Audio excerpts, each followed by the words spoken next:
Hello everyone, welcome back to Sangharsh IQ। कैसे हैं आप सब लोग? आई होप आप सबकी तैयारी बहुत अच्छी चल रही होगी। आज हम आपके लिए लेके आए हैं एक करंट से रिलेटेड टॉपिक जो कि स्टैटिक का भी एक मेजर पोर्शन कवर करता है। देखो, हाल ही में क्या हुआ है, हाल ही में अपर हाउस के इलेक्शन यानी कि राज्यसभा के इलेक्शंस हुए हैं कुछ स्टेट्स के अंदर, यूपी के अंदर, कर्नाटका के अंदर, हिमाचल के अंदर। ये ट्यूसडे को हुए थे और इनकी वोटिंग वगैरह कंप्लीट हुई है। वैसे टोटल 56 सीट्स थी, जिसमें से जो 41 मेंबर्स हैं वो तो बिना किसी ऑपोजिशन के इलेक्ट हो गए, मतलब उनके सामने उनको अपोज करने के लिए कोई भी इंसान खड़ा नहीं हुआ। बट 15 सीट्स के इलेक्शन हुए थे 3 स्टेट्स के अंदर। तो हिमाचल के अंदर देखो एक बहुत अजीब सी घटना हुई। वहां पे क्या था कि कांग्रेस के पास क्लियर कट मेजोरिटी थी। वहां पे देखो 40 सीट्स कांग्रेस के पास थी, ठीक है। तो वहां पे है टोटल 68 सीट्स, 40 उसमें से कांग्रेस के पास थी, 25 बीजेपी के पास थी और 3 सीट्स जो थी वो थी अदर पार्टीज के पास। तो क्या हुआ कि कांग्रेस के पास क्लियर कट मेजोरिटी थी, बट बिल्कुल ही मौके पर ये बोला जा रहा है कि बीजेपी ने, मतलब उन्होंने, अब देखो कांग्रेस वाले अलेज कर रहे हैं, कौन जानता है कि एक्चुअल में क्या हुआ है, बट कांग्रेस ने ये अलेज किया है कि बीजेपी ने धमकाया है, उन्होंने भड़काया है और उन्होंने जो है काफी जो है मतलब करप्ट प्रैक्टिसेस को यूज किया है, पैसे वैसे खिलाए हैं। और उन्होंने क्या किया कि मौके पर 5 से 6 मेंबर्स, इनके जो 6 मेंबर्स तकरीबन अपनी साइड, मतलब हॉर्स ट्रेडिंग हुई 6 मेंबर्स की, और वो जो है कांग्रेस को छोड़ के बीजेपी की साइड वोट करने चले गए। फिर ये 3 मेंबर्स भी बीजेपी के साथ मिल गए, जिसकी वजह से क्या हुआ कि दोनों तरफ 34 मेंबर्स हो गए। तो अब मेजोरिटी नहीं हो पा रही थी, तो एंड में चिट्स निकाली गई दोनों के नाम से, और वहां पे बीजेपी की चिट निकलने के बाद बीजेपी का जो मेंबर है, एक ही सीट थी वहां राज्यसभा से, तो वो एक सीट के लिए जो है बीजेपी का एक जो मेंबर है वो इलेक्ट होकर गया है। तो ये बहुत ही अजीब सी चीज हुई हिमाचल की असेंबली के अंदर, तो इसीलिए ये चीज जो है काफी न्यूज में है। तो दैट इज वाई ये टॉपिक हमारे लिए इंपॉर्टेंट हो जाता है कि राज्यसभा क्या है, इलेक्शंस कैसे होते हैं, disqualification, qualifications, everything we are going to deal with in this video. तो चलो, without wasting any time, let's start the video. तो की पॉइंट्स क्या है? देखो, जो राज्यसभा है वो कॉन्स्टिट्यूशन ऑफ इंडिया ने इस्टेब्लिश करी है। पहली सिटिंग राज्यसभा की 13 मई 1952 में हुई थी। जो मेंबर्स है राज्यसभा के, वहां पे मैक्सिमम मेंबरशिप 250 होती है। 238 जो है इलेक्टेड मेंबर्स हैं, जो कि लेजिस्लेचर ऑफ द स्टेट जो है इलेक्ट करके भेजता है। यहाँ पे हम डायरेक्टली हम लोग वोट नहीं करते हैं राज्यसभा के इलेक्शन में, यहाँ पे लेजिस्लेचर्स होते हैं स्टेट की, वो इलेक्ट करके भेजते हैं, और यूटीज के लेजिस्लेचर इलेक्ट करके भेजते हैं using single transferable vote system, ठीक है। यहाँ पे जो है ओपन बैलेट्स वगैरह जो है होते हैं। प्रेसिडेंट जो है 12 मेंबर्स को अपॉइंट कर सकते हैं कॉन्ट्रीब्यूशंस, उनकी कॉन्ट्रीब्यूशंस के लिए आर्ट में, लिटरेचर में, साइंस में एंड सोशल सर्विस में। देखो, प्रेसिडेंट का बहुत इंपॉर्टेंट रोल रहता है राज्यसभा के अंदर। Next is Rajya Sabha current strength. तो राज्यसभा की अगर हम करंट स्ट्रेंथ की बात करें तो 245 है, जिसमें से 233 इलेक्टेड है, 12 अपॉइंटेड है।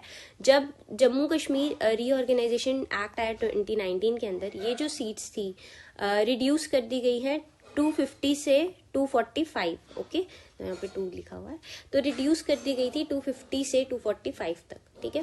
तो क्योंकि अब देखो स्टेट, तो जम्मू और जो जम्मू और लद्दाख को अलग अलग यूटी बना दिया गया, तो पहले जम्मू कश्मीर को पहले एक पूरी स्टेट की तरह ट्रीट किया जा रहा था। तो जब ये रीऑर्गेनाइजेशन एक्ट आया तो तब इसकी जो स्ट्रेंथ है उसको कम कर दिया गया था। अब नेचर क्या है, ये एक परमानेंट बॉडी है, इसकी डेजोल्यूशन नहीं होती। देखो, लोकसभा की डेजोल्यूशन हो जाती है, बट जो राज्यसभा है ये कभी भी जो है पूरी तरह से डिसॉल्व नहीं होती। हर 2 साल बाद 1/3 मेंबर जो है वो इसके रिटायर हो जाते हैं, उनके जो है फिर से इलेक्शंस वगैरह होते हैं, बट इसकी पूरी की पूरी बॉडी जो है कभी डिसॉल्व नहीं होती। ये एक परमानेंट बॉडी है। तभी अगर देखो जैसे कोई क्राइसिस की सिचुएशन है, लोकसभा के इलेक्शन नहीं हुए हैं, अभी डिसॉल्व हो चुकी है लोकसभा, तो उस समय पे राज्यसभा जो है बहुत बड़ा रोल इंपॉर्टेंट करती है। इमरजेंसी की सिचुएशंस में अगर लोकसभा जो है सेशन में नहीं है, डिसॉल्व हो चुकी है, तो उस टाइम पे राज्यसभा की अप्रूवल से ही जो इमरजेंसी है वो कंटिन्यू करी जाती है। तो इसीलिए राज्यसभा का भी एक बहुत इंपॉर्टेंट रोल है। हम सारा पावर्स वगैरह इसमें डिस्कस करने वाले हैं। हाउएवर ये देखो, जो मैंने आपको बात करी, 1/3 मेंबर्स जो है रिटायर हो जाते हैं एवरी 2 ईयर्स, फिर यहाँ पे न्यू इलेक्टेड मेंबर्स जो है आ जाते हैं। इनकी ड्यूरेशन क्या है? देखो लोकसभा के अंदर 5 इयर्स होता है, बट राज्यसभा के अंदर 6 इयर्स की ड्यूरेशन है। चेयरमैन ऑफ राज्यसभा जो है कौन होते हैं, तो वाइस प्रेसिडेंट ऑफ इंडिया जो करंटली जगदीप धनखड़ हैं, वो एक्स ऑफिशियो चेयरमैन है राज्यसभा के, और ये उसके सेशंस को प्रिसाइड करते हैं। एक्स ऑफिशियो चेयरमैन होने का मतलब कि by the virtue of their office, मतलब क्योंकि वो वाइस प्रेसिडेंट ऑफ इंडिया है, इसी वजह से वो अपने आप ही राज्यसभा के चेयरमैन बन जाएंगे। तो जो भी इंसान वाइस प्रेसिडेंट ऑफ इंडिया की सीट पर बैठेगा, उस सीट पर बैठने के वर्चू से, by virtue of that office only, वो जो है चेयरमैन बन जाएगा राज्यसभा का। तो deputy chairman of Rajya Sabha is elected by members among themself. तो राज्यसभा के जो डेप्टी चेयरमैन होते हैं वो मेंबर्स अपने आप में ही इलेक्ट कर लेते हैं। तो करंटली जो डेप्टी चेयरमैन है वो हरिवंश नारायण सिंह है, हरिवंश नारायण सिंह, ठीक है। तो ये यहाँ पे आपको जगदीप धनखड़ और हरिवंश नारायण सिंह, ये दोनों नाम याद रखने हैं। नेक्स्ट इज राज्यसभा मेंबर्स जो है वो इनडायरेक्टली इलेक्ट होते हैं लोगों के द्वारा। डायरेक्टली हम लोग वोट नहीं करते, वो इनडायरेक्टली इलेक्ट होते हैं एमएलएस के द्वारा, जिनको हमने इलेक्ट करके भेजा होता है। तो जो मेंबर्स हैं स्टेट लेजिस्लेटिव असेंबली के, जो एमएलएस हैं, वो वोट करते हैं राज्यसभा इलेक्शन में, ठीक है। तो ये वोट किस तरह का है, proportional representation with single transferable vote system. तो ये आपको याद रखना है, रट लो इसको, क्योंकि रटने वाला क्वेश्चन है, ये सीधा सीधा क्वेश्चन पूछा जाता है। तो proportional representation with single transferable vote system, STV system. हर एक जो एमएलए है उसका जो वोट है उसको सिर्फ एक बार ही काउंट किया जाता है। राज्यसभा की सीट जीतने के लिए एक कैंडिडेट को जो है वही मेजॉरिटी ऑफ द वोट्स चाहिए। इसका फॉर्मूला वही, टोटल नंबर ऑफ वोट्स, कितनी सीट्स हैं +1, ठीक है। और फिर यहाँ पे हम रिक्वायर्ड वोट जो है यहाँ पे निकाल लेते हैं। तो आपको मेजॉरिटी ऑफ द वोट्स चाहिए, बस बेसिकली आपको याद रखना है कि मेजॉरिटी ऑफ द वोट्स चाहिए। अब सेशंस ऑफ राज्यसभा की बात करें तो जो राज्यसभा है वो सेशन में रहती है throughout the year as per the summoning of the president. जैसे ही प्रेसिडेंट समन करते हैं, Rajya Sabha throughout the year वो रह सकती है सेशन के अंदर। जो प्रेसिडेंट है वो प्रोरोग भी कर सकते हैं, एडजर्न भी कर सकते हैं राज्यसभा को, और वो लोकसभा को डिसॉल्व कर सकते हैं। याद रखना है, लोकसभा को डिसॉल्व कर सकते हैं। एंड जब प्रोरोग कर दें या एडजर्न कर दें या डिसॉल्व कर दें लोकसभा को, सबसे स्पेसिफिकली बात, अगर आप डिसॉल्व कर रहे हो लोकसभा को तो ऑटोमेटिकली जो सेशन है दोनों हाउसेस के लिए एंड हो जाता है।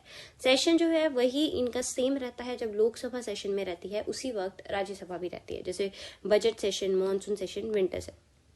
ये 3 जो है इंपॉर्टेंट सेशन है। जो मिनिमम नंबर ऑफ डेज है जिसमें राज्यसभा मीट करती है वो 60 है, बट यूजुअली वो 100 डेज से ज्यादा भी मीट करती है। जो राज्यसभा है वो स्पेशल सेशंस भी जो है अपने ऑर्गेनाइज कर सकते हैं। ये जो ज्वाइंट सेशन है लोकसभा के साथ, ये इमरजेंसी वगैरह के लिए, इन सब चीजों के लिए भी वो अपने स्पेशल सेशन कर सकती हैं, ठीक है। ज्वाइंट सेशंस भी होते हैं, आपको पता होगा। ऑर्डिनरी बिल्स के लिए अगर दोनों हाउसेस में सहमति नहीं बनती है तो उस केस के अंदर क्या होता है कि ज्वाइंट सेशन जो प्रेसिडेंट ऑफ इंडिया है वो कॉल कर सकते हैं, ठीक है। बाकी इमरजेंसी की प्रोक्लेमेशन के लिए भी राज्यसभा की इंपॉर्टेंस है। फीचर्स क्या है राज्यसभा के? राज्यसभा जो है रिप्रेजेंटेटिव है स्टेट्स की एंड यूनियन टेरिटरीज की, जो कि लोग जिनको डायरेक्टली, मतलब उनका लोगों से डायरेक्टली ना तो वो इलेक्ट कर रहे हैं, और वो रिप्रेजेंट किसको कर रहे हैं, वो स्टेट को रिप्रेजेंट कर रहे हैं। देखो पार्लियामेंट के अंदर हम जनरल इलेक्शंस में सेंटर लेवल की बात तो करते हैं, बट क्या होता है कि जो स्टेट्स हैं उनकी बात रखने के लिए भी हमें कोई चाहिए, ठीक है। तो एक हाउस ऑफ पीपल है जो कि सेंटर लेवल पे डिसीजन लेगा कि पूरे इंडिया के लिए क्या होना चाहिए, but at the same time ताकि जो स्टेट्स हैं उनका जो इंटरेस्ट है वो भी वहां पे रखा जा सके, तो हमने एक हाउस ऑफ स्टेट्स बनाया, राज्यसभा बनाई, जहां पे जो स्टेट्स के रिप्रेजेंटेटिव हैं वो इलेक्ट होके जाते हैं और ये लोग अपना जो है मुद्दा वहां पे रखते हैं। तो हो सकता है जनरल इलेक्शंस के अंदर लोकसभा के अंदर एक पार्टी के पास मेजोरिटी हो और राज्यसभा के पास में दूसरी पार्टी के पास मेजोरिटी हो, तो इससे क्या होता है, एक हेल्दी ऑपोजिशन रहती है पार्लियामेंट के अंदर, और स्टेट्स जो है वो अपना मुद्दा भी प्रॉपर्ली रख पाती है। ऑब्वियसली देखो, क्योंकि एमएलएज वगैरह इलेक्ट करके भेजते हैं राज्यसभा में लोगों को, तो इससे क्या होता है कि अगर जैसे फॉर एग्जाम्पल मैं पंजाब से हूँ और पंजाब के अंदर अगर आपके पास मेजोरिटी है, आपकी सरकार है, तो जो राज्यसभा के अंदर मेंबर जाएगा वो भी आपसे ही बिलोंग करेगा। तो उससे क्या है कि हर पार्टी का इंटरेस्ट भी वहां पहुंच सकता है। हो सकता है कि वो पर्सन लोकसभा में इलेक्ट होके ना जा सके, तो जब वो राज्यसभा में इलेक्ट होके जाता है तो वहां पे वो अपना इंटरेस्ट जो है वहां पे रख पाते हैं और उनको एक प्लेटफॉर्म मिलता है अपनी स्टेट की प्रॉब्लम्स, उनकी क्या सोल्यूशंस हो सकते हैं, उन सब पे बात करने का, ठीक है। तो राज्यसभा एक परमानेंट, एक कंटिन्यूअस हाउस है, यहाँ पे रेजोल्यूशन नहीं होती है। राज्यसभा का जो है कोई फिक्स टेन्योर नहीं है कि इतने टाइम के लिए काम करेगी या तब सेशन पे आना है, ये प्रोरोग करी जा सकती है प्रेसिडेंट के द्वारा। जो राज्यसभा है वो लोकसभा के कॉन्फिडेंस पे नहीं चलती है या फिर वो डिसॉल्व नहीं करी जा सकती है प्रेसिडेंट के द्वारा on the advice of prime minister.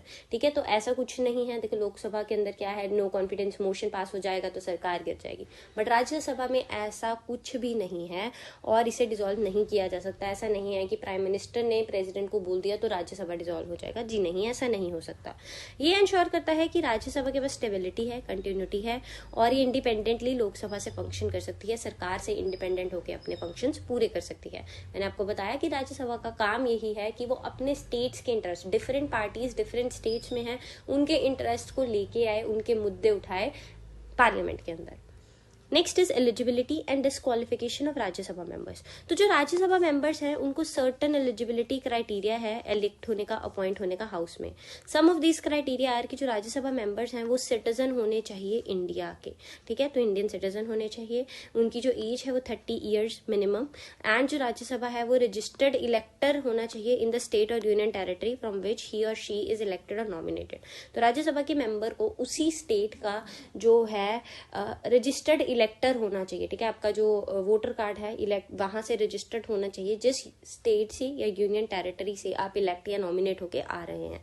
तो जो राज्यसभा है वो must not hold any office of profit, जो भी मेंबर होगा उसके पास कोई भी ऑफिस ऑफ प्रॉफिट, ये तो चाहे आप लोकसभा के मेंबर हो चाहे स्टेट लेजिस्लेटिव असेंबली के मेंबर हो, आपके पास जो ऑफिस ऑफ प्रॉफिट है वो नहीं हो सकता, या ना ही यूनियन में ना ही स्टेट गवर्नमेंट में, एक्सेप्ट दैट ऑफ मिनिस्टर और any other office exempted by the parliament. ठीक है, तो या फिर एक्सेप्शंस हैं कुछ, जैसे मिनिस्टर हो सकते हो या कुछ ऑफिसेज हैं तो वो पार्लियामेंट ने एग्जेम्प्ट कर रखे हैं, वो ऑफिसेज आप होल्ड कर सकते हो।